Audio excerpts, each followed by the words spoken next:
Sa punto ito makakausap po natin si Commander Armand Balilo, tagapagsalita po ng Philippine Coast Guard. Magandang hapon po, sir. Magandang hapon, Jiggy. Magandang hapon sa lahat. Opo, at sa ngayon po ba, for the record, ano po yung bilang talaga na hawak po ng Coast Guard dito sa mga survivor at mga nasawi po?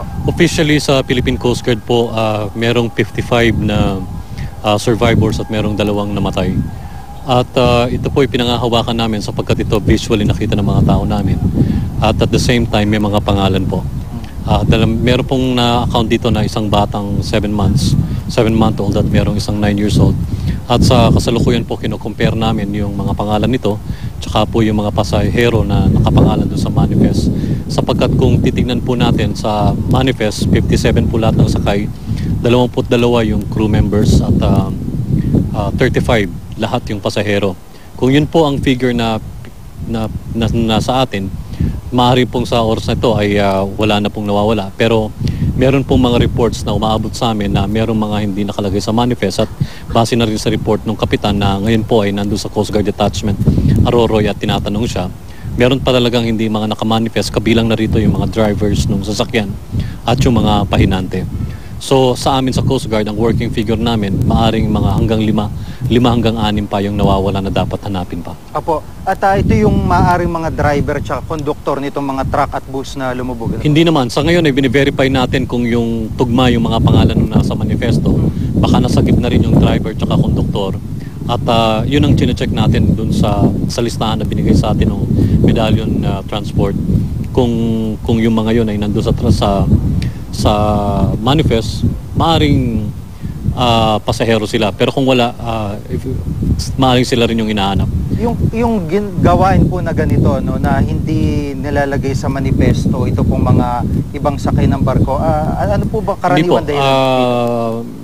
Base po sa regulasyon, lahat po ng sasakay ng barko dapat nasa manifesto. Maging driver ka man, o kaya kasama ka lang ng mga kapitan o ng crew, dapat nakalagay ka pa rin sa manifesto kahit libre yung pamasahe mo. Pero sa yung nabanggit nyo kanina, parang paraan din to ng pagtitipid ng ibang mga tao, gano'n ba? Meron akong narinig na ginagawa ito para makatipid sila dun sa pagbabayad dun sa pamasahe, no? O merong nagsabi sa akin na yun, minsan yung mga crew, na yung mga drivers tsaka yung mga pahinante hindi na nilalagay sa manifest dahil hindi nga nagbabayad. Opo. Pero yun hindi tama at pinatitignan niya ni Admiral Isorena. Pagkatapos lang itong search and rescue ay iimbestigahan ito. Opo. After po nitong pangyayaring ito, meron ho bang parang directive si Commodore Isorena para mas higpitan? Lalo yan, Aroroy Albay, medyo maalon po. Yun nga, delikado po dyan sa lugar. Sa ngayon naman po, mahigpit naman po ang ating Philippine Coast Guard. Kung sakaling may sama ng panahon, signal number 1 po, automatic, hindi na pwedeng maglayag ang mga barko. Pero pinapayuhan din namin na maging maingat yung mga kapitan na kung sakali naman na talaga pong masama yung panahon kahit walang public storm warning signal na nakataas, i-exercise po na yung discretion, yung kanilang responsibility bilang master ng vessel. Pero yung guidance po ng Philippine Coast Guard palagi pong nandoon. Ngayon nung padilim na, tuloy pa rin ho ba yung search operations ng Coast Guard? Yes, sabi ni Commander Cornelio, yung aming on-scene commander doon, na merong mga magjo-duty na mga rescuer para mag-account pa doon sa mga nawawala. And of course, kasama doon sa search and rescue yung pagpunta doon sa mga coastal towns. Baka merong mga hindi pa nai-report na napadpad lang. Hopefully merong ganun. At o kaya yung mga barko na dumaan doon, baka may mga nakuha sila. We're checking on that. Pero yung mga reports din, ano yung kanina po nung umalis yung barko galing Albay, maganda po yung panahon, ano po? May mga account na gano'n na maganda pa yung panahon at maging nung nagre-rescue kaninang alas 9 ng umaga, yun nga yung panayam ni Mike Enriquez sa isang Coast Guard personnel, maganda yung panahon habang nagre-rescue sila.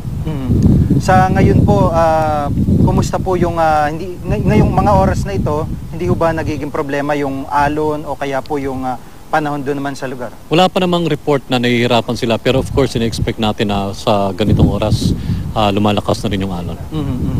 Panguling salita po dun sa mga kababayan natin na maaari po na kung saan doon napadpad dito namang mga ilang sakay ng mga MV Our Lady of Carmen. Opo, kung meron pong information, kahit ano pong information, no, na pwede nyo ipagbigay alam sa Philippine Coast Guard ay gawin po ninyo. Marami pa pong umaasa na lahat po tayo umaasa na may account natin lahat ng mga sakay nito at na sana po ligtas pa yung mga nawawala. Apo. At hanggang sana po matapos ito ng maayos. Apo. Maraming po salamat, sir. Salamat, Si Chief. Commander Armand Balilo, tagapagsalita po ng Philippine Coast Guard.